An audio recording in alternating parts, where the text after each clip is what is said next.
আসসালামু আলাইকুম ভিউয়ার্স। এই মুহূর্তে আমি কোথায় আছি আপনাদের জন্য একটা ওপেন কুইজ। এই মুহূর্তে আমি কোথায় আছি? অস্ট্রেলিয়ায়, ভিয়েতনাম, ইন্ডিয়া, হুইচ ওয়ান? একটা open quiz for you. After some time I will explain you where am I. এই মুহূর্তে আমি আছি বাংলাদেশে, আর কোথাও না, মিরপুর 2-এ। এবং আমি এখন আছি বাংলার স্বাদ রেস্তোরাঁ, মানে যেটা কিনা বাংলাদেশের স্বাদ। এই রেস্টুরেন্টে আপনারা পাবেন বাংলাদেশের অনবন্ত সব আইটেমের অনবন্ত স্বাদ। আর আমি আজকে রিভিউ দিব এই রেস্টুরেন্টের বিরিয়ানি সহ বাংলাদেশের যেগুলা ফেমাস আইটেমস আছে, ফেমাস খাবারের প্রকার আছে।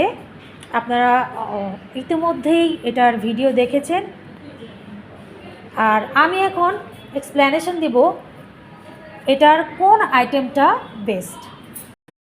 অ্যাট ফার্স্ট আমি হোয়াইট পোলাও আর গরু দিয়ে শুরু করলাম। গরুর মাংসের টেস্টটাও অসাম। আর দেখেন গরুটা সুসিদ্ধ।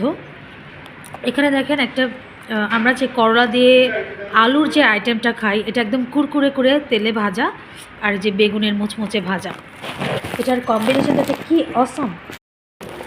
এই যে দেখেন, এরপরে আমরা নিয়েছি ডেজার্ট আইটেমের মধ্যে। এখানে সুইটস আছে, মিষ্টি, কয়েক ধরনের পিঠা আছে, পাকন পিঠা, নারকেলের পুলি পিঠা, তারপরে পাটিসাপটা পিঠাও ছিল। কিন্তু সব খেয়ে দিয়ে আমার পেট অলরেডি ফুল। সো আমি এখন টেস্টটা চেঞ্জ করে নেব, একটু পেয়ারা খাবো। সবশেষে আমি নিয়েছি পায়েস। এখানে অনেক ধরনের পিঠার সাথে পায়েস, ফেনি সবই ছিল। এটাই হলো শেষ খাবারের পদটা। টেস্টটা অসাধারণ। আন্টি একাই নিজের হাতে সব কিছু করেন।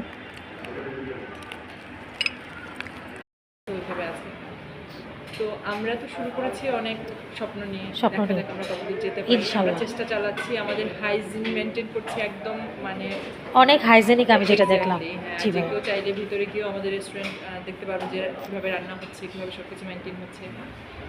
সো আশা করি সবার ভালো লাগবে। জি জি আপু, অনেক শুভকামনা রইল লিজা আপু আপনাদের জন্য। আই হোপ যে এটা বাংলার স্বাদ রেস্তোরাঁ উত্তর সামনের দিকে এগিয়ে যাবে। আমাদের জন্য দোয়া করবেন। ধন্যবাদ। পুষ্পিতাস প্যারাডাইসের পক্ষ থেকে সবাইকে ধন্যবাদ। আসসালামু আলাইকুম।